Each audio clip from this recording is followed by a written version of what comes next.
Support. The maestro, please!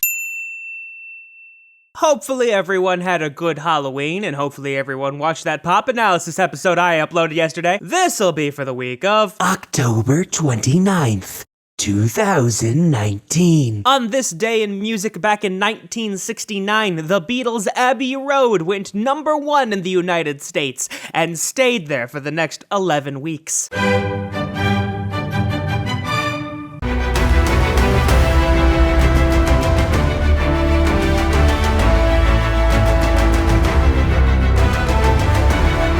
Available exclusively as a vinyl record, this is in celebration of League of Legends' 10th anniversary, containing music from all variety of seasons, primarily 1 through 8.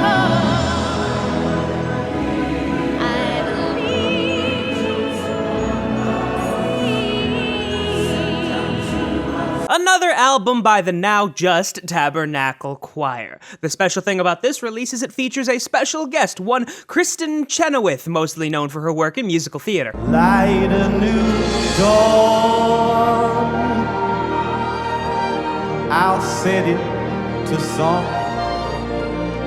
Now this, in my opinion, is how a rock artist should do an orchestral album. Completely new material which utilizes all that's capable from an orchestra. Also good to note that Teddy Abrams is the conductor of the Louisville Orchestra on this recording. Don't mean a thing if it ain't got that swing. I'll live a lush life in some small dog. So Tony DeSare and Ted Firth actually released their version of Lush Life a little bit ago, but I guess they decided to do an entire album of them collaborating, and honestly, it sounds great. Singing. I love rock and roll, walking on the sky.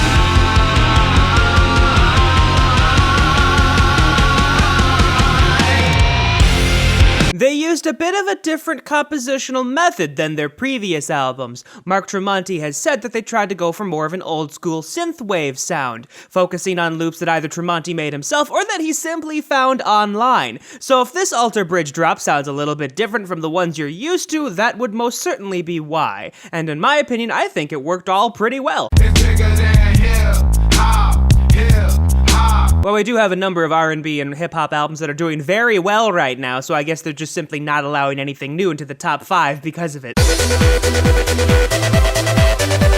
Remember that time.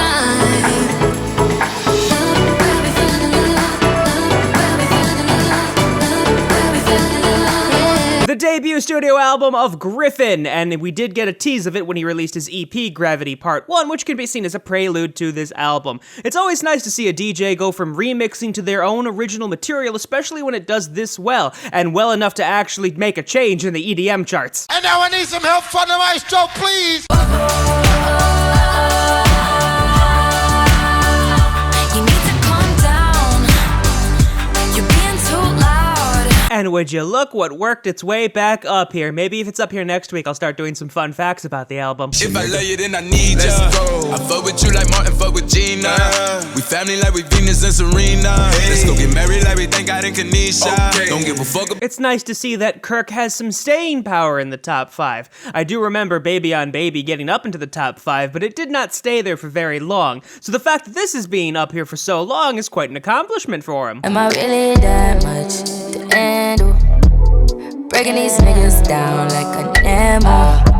You don't really to blow you up like a... Fun fact, the lead and only single off this album, Playing Games, is actually on here twice. The single version, which most people are familiar with, is actually on here as a bonus track, and the extended version with Bryson Tiller is actually on the album proper. So if you're a big Playing Games fan, you have 2 versions of it to jam out to. Hold on, grew up in that fire, huh? He came out of slime, huh? He don't wanna talk cause you gon' die.